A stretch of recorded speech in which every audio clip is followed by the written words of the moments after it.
आई आजोबा ऐका, आज कोणीही बाहेर जाणार नाही. आपण टी व्हीवरती एक मस्त पिक्चर पाहणार आहोत. तर सगळे मिळून पाहू. मावशी तुम्ही पण थांबा बरं का. अहो मला कसं जमायचं दादा? मला गावाकडे आयशीला पैसे पाठवायचेत. अरे हो, मी पण बँकेत जाऊन येतो. पेन्शन आली असेल. आणि तुला काय जातंय तिथे बसून सांगायला? मला गॅसचं बिल भरायला जायचंय.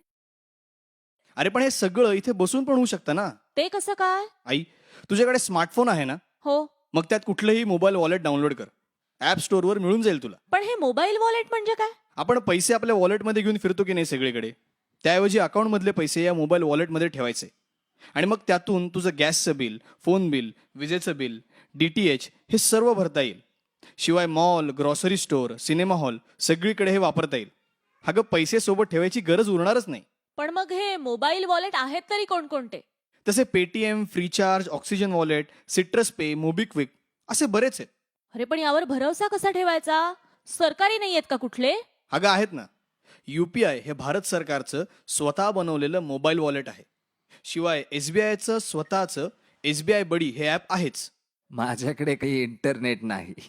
मला बँकेतच जावं लागणार. पण इंटरनेटची गरज आहे हे तुम्हाला कोणी सांगितलं?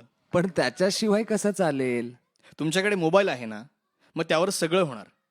त्यासाठी USSD म्हणजे अनस्ट्रक्चर्ड सप्लिमेंटरी सर्व्हिस डेटा ही बँकिंग सेवा उपलब्ध आहे. तुमच्या बँकेत जाऊन एक फॉर्म भरायचा आणि मोबाईल नंबर खात्याशी कनेक्ट करायचा. मग तुम्हाला मेसेजवरती MMID हा 7 अंकी नंबर मिळेल आणि बँकेकडून MPINही मिळेल. मग सुरू तुमचं मोबाईल बँकिंग.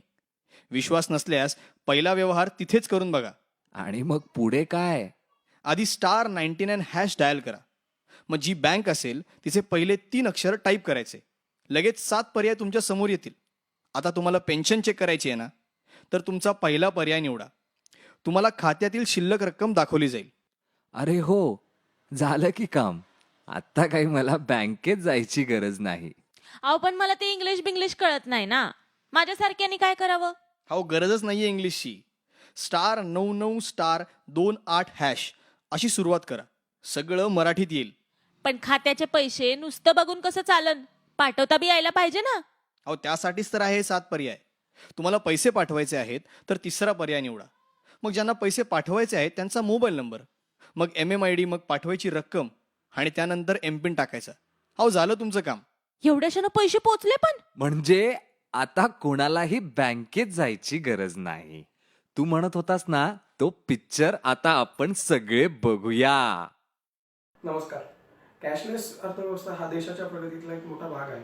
मी तुम्हाला हे आव्हान नाही करत की तुम्ही बाहेर पडा आणि लोकांना समजवा.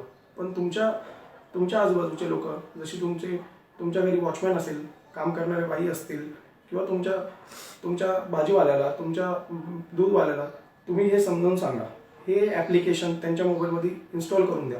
किंवा तसंही नसेल, त्यांच्याकडे इंटरनेट नसेल, तर त्यांना आपण USSDची माहिती द्या, जी या व्हिडिओत आम्ही दिलेली आहे. एवढीच माझी तुम्हाला विनंती आहे. जेव्हा प्रत्येक माणसाकडे कॅशलेस व्यवहार होईल तेव्हा काळ्या धनवर आपल्याला ब्रेक लावता येईल. काळ्या धनवर ब्रेक आला म्हणजे आतंकवाद, नक्षलवाद याला ब्रेक लावता येईल.